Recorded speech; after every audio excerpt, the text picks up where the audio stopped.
Hello and welcome back to the Doctor's Garage. So I'm here with my Defender 90 on this amazing sunny Sunday here in Nottinghamshire. And today what I thought I would do is limit myself to 3 cosmetic modifications that I think make the biggest difference to Defenders.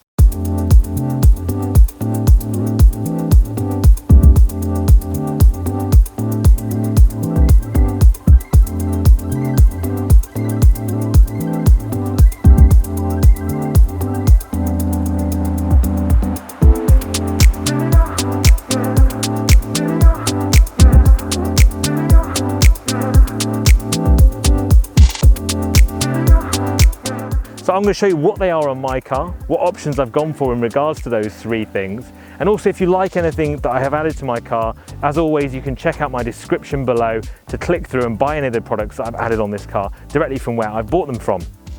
If you're interested in Defenders, and particularly what you see on my car here, check out my channel. I've done loads of videos about different things that I've done to this car. So if you've got one and you're looking at doing something similar, go check out my channel. I've also got Discovery 5 as well, which I've done a few bits too, so you can also check that out on my channel as well. And let's get started with today's video. So the first cosmetic modification I think looks great on Defenders are stainless fixings. You can see here on the front bumper, we've got them on all the grille surrounds as well. Even little details like here on the vents on the wing tops. Again, on the bonnet, not very safe. To be fair, someone can take that off really easily, but they do look good, and the originals that they were. Looking at the door hinges too, again, stainless fixings all through here, which I think just freshen up the whole car. Now, I think the biggest area that you notice this is actually at the back. So when you're behind Defenders, one of the key things that you see is this area, which is the rear tub bolts. And as you can see, being stainless, it really makes a big difference to how they look. Again, as well, the hinges as well, being stainless makes a nice difference too. For me, stainless bolts and screws make the biggest difference to your Defender in the first instance. And I think that's one of the key things to do if you're thinking of getting one, and one of the things that make a really nice difference to the vehicle overall. The next thing, actually, when we're looking at the back, is this rear cross member. So this is one area of Defenders that corrodes. Even Defenders that were a year, 2 years old when they were bought, they've started to get surface rust on. And this one was quite bad when I got it.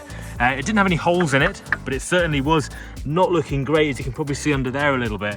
And this is an area that I did almost as soon as I got it, which was to strip it right back to bare metal, put a rust primer on, and then respray it with a coating that's really hard wearing. And I'll put the links of where those items are from in the description below this video. But for me, that's one of the biggest things that makes Defenders look old. And now, as you can see from the back, it looks so much better having it all black. And that's been done a year ago nearly, and it still looks good now, to be honest. I'm not sure what that is doing there. It's a bit of windscreen seal.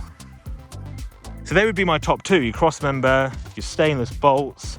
The last thing has to be tyres, because tyres, when I got this car, it had road tyres on it, and you could really see that difference when I first bought it.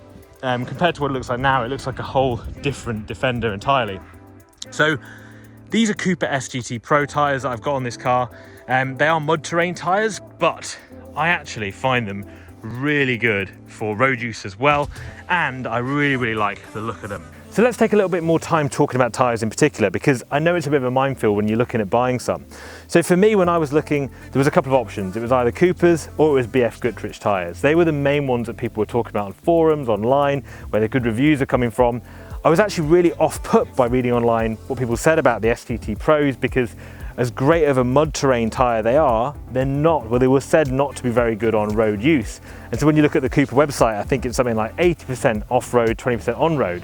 For me, actually, I probably do quite the opposite. I do 80 to 90% on-road, 20 to 10% off-road. And I was quite scared to buy the mud terrain tyres because everyone was saying they're too noisy, they're not very good in the wet, you need to get some all-terrain tyres. I actually went for the Cooper SGT Pros because I really like the way they look. They've got a really wide, aggressive tread pattern. I think they actually probably, this is quite controversial, but I think they're probably the best looking tyre that you can put on a Defender, particularly when you get the right tyre size with the right wheel arches and the lift. It can look really good. So the other options for me were BF Goodrich all-terrains or mud terrains. So let's take a look what the all-terrains look like on this car. So all-terrains, this is what they look like. As you can see, not quite as chunky in a sense, not quite as, the tread pattern is not quite as aggressive, still look great on this car. And then if you compare that to the mud terrain tyres that BF Goodrich have got out at the moment, this is what they look like. So again, still a bit more aggressive, still look quite good, fill the arches really well. They almost look more boxy, which is quite a weird description when you talk about a round tyre, but actually they look more boxy, they fill the arches quite well.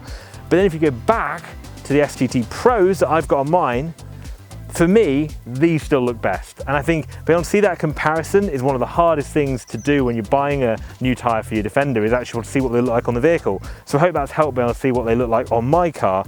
But for me, the Coopers are definitely the ones that I love the most, and I think I'm really glad I went for them, because although they're a mud terrain tyre, I do, like I mentioned, most driving on road, and actually they are amazingly quiet considering how wide the tread pattern is. And really, my car makes noise from so many other places that I would not be off-put getting a mud terrain tyre if that's the look you want on your Defender. Don't let people put you off online. Go for what you like the look of, and also what you do performance-wise. Obviously, if you do a lot of off-roading, these are great tyres. But for me, if you like a certain tyre for the way it looks, the way it makes your car look, which is what I went for really, if I'm honest, I would just go for it. They really make not much difference to the amount of driving that I do.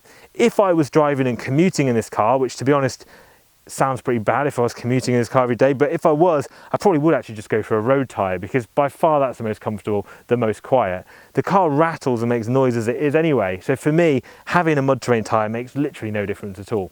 So I hope that video summarises my top 3 cosmetic changes you can make to your Defender. We've got the rear cross member, the stainless steel bolt fittings, and you finally got the tyres. Now all the parts that I've listed and what I've talked about are in my description below the video, as is everything else that I fitted to this car. Well, I bought it from eBay or Amazon or something like that. They're all in the description below, so go check out the links. As always, if you like this video, give me a thumbs up, subscribe to the channel, and I'll see you soon.